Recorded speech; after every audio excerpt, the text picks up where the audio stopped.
At the present, we are in a period of profound geopolitical, societal, and technological disruption. And that disruption is accelerating.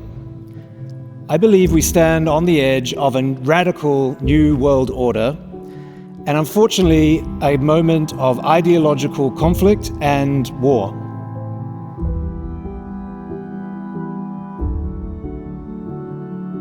We have to rediscuss in the 21st century, also with the younger generations, what are our values, also translated in the time we are today, and do we want to protect them? Do we want to fight for them? And I have to tell you, I'm very enthusiastic to fight for values. It's the only thing we have. If we are losing human rights, if we are losing the state of law, if you are losing this, what is democracy, we lost everything. Not only our economical wealth, but we will finish as Europe was 100 years ago. What will make or break Europe is the ability for all of us to actually stop having blind spots and to shed light on them. And to do that, we need civic actors, public actors, and private sector actors to come together in a platform and in a framework of conversation that will look at risks and opportunities as they stand and as they are, rather than as we wish them to be. We should resist the temptation of getting divided. United, we are an economic force. United, we are a geopolitical force. So, our first task is to remain united. I think Europe has a bit of work to do to repair, to repaint, to refurbish. It should do this with a common European spirit, because at the end of the day, we will be all on the same boat. So let's get going.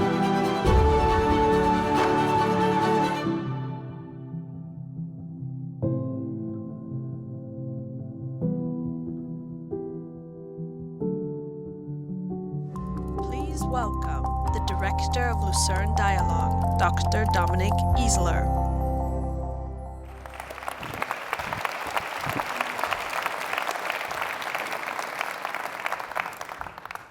Ladies and gentlemen, good morning. It is my pleasure to welcome you to the second day of the European Economic Forum, and I do hope you are as excited as I am about this day. Dear guests, I'm actually glad we come here together. Everything seems to drift apart these days, doesn't it? And yet, at this very moment, we see unexpected similarities. Switzerland and the European Union move much closer together, maybe not yet in treaties, but clearly in reality. Both are we unsettled, both must we accept that what seemed stable for decades is no longer guaranteed in a time of unpredictable strongman leaders. And both are we waking up from a long sleep of self-satisfaction. Yes, Europe and Switzerland with it took long holidays. Holidays from history, holidays from the security responsibility, and holidays from the hard work on future technologies. And how much have you all enjoyed these holidays? But even the longest holidays end. Now it's time to get back to business. Back to business in security, in economics, and in mindset. Europe must become stronger, more resilient, more innovative, more sovereign, and we must broaden and we must diversify our economic partnerships. But can this be done without selling our values? Is the visit of a former federal councillor to a military parade in Beijing a warning sign? Will we have to bow to a nation superpower in order to stay economically successful? Now that the United States has chosen a path of confusing protectionism? Or is there another way? A confident, perhaps courageous European path to take hold of our own destiny? And would this come at a financial cost? Maybe. But is freedom not worth the price? Dear ladies and gentlemen, these are indeed difficult questions, at the same time low-hanging fruits. Daily events force us to confront them every day. We live in a time where the old world order dissolves right before our eyes. Since we met here 1 year ago, in the past 12 months, President Donald Trump has overturned long-standing norms and shaken institutions with breathtaking speed. Yes, you remember, we are home alone. And this is the moment for major strategic choices. As leaders, we must step back, separate signal from noise, and focus on what really matters. Ladies and gentlemen, what do we see from a distance? Dare we hope? As an optimist, I say Europe is stronger than it believes. Not, or maybe not yet, in terms of resources or weapons, but definitely in terms of soft power. Europe's soft power is the ability to create trust through institutions, values, stability, diversity, and through the daily practice of social cohesion. In a world of polarization, echo chambers, and digital bubbles, in a world at war, we need places of real social cohesion again. They create the social resilience we urgently need. But cohesion does not grow online.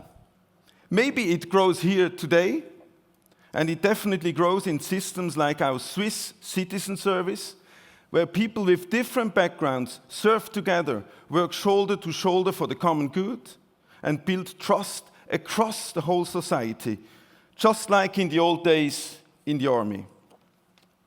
Ladies and gentlemen, as Forbes recently wrote, Europe holds many unfair advantages.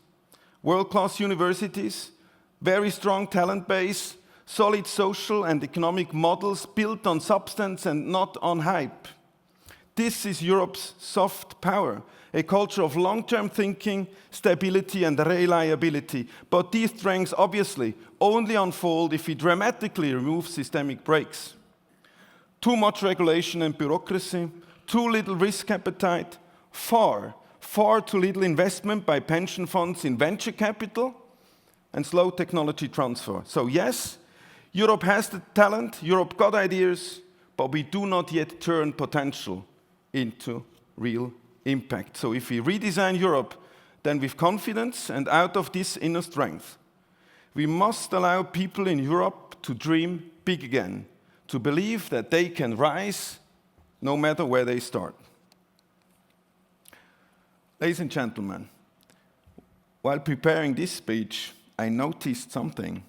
Over the years, my remarks here tend to rhyme and repeat in tone. And yes, every year we meet here in Lucerne with the same purpose, to strengthen Europe. Hell yes, at times this feels like drilling through very thick boards. Yes, Europe is complex, contradictory, and sometimes painfully slow. And still, we return, and even more people return here to Lucerne to strengthen Europe because we know there is no alternative to explaining Europe, defending Europe, and renewing Europe again and again. So let me ask you, why are we here? We are here because institutions alone are not enough. Europe needs people who act. It is on us. How do we become actors of change? Not by waiting for perfect conditions, not by complaining about bureaucracy, and not by hoping somebody else will take responsibility, but by choosing courage over convenience in our companies, in our communities, and in Switzerland and in Europe.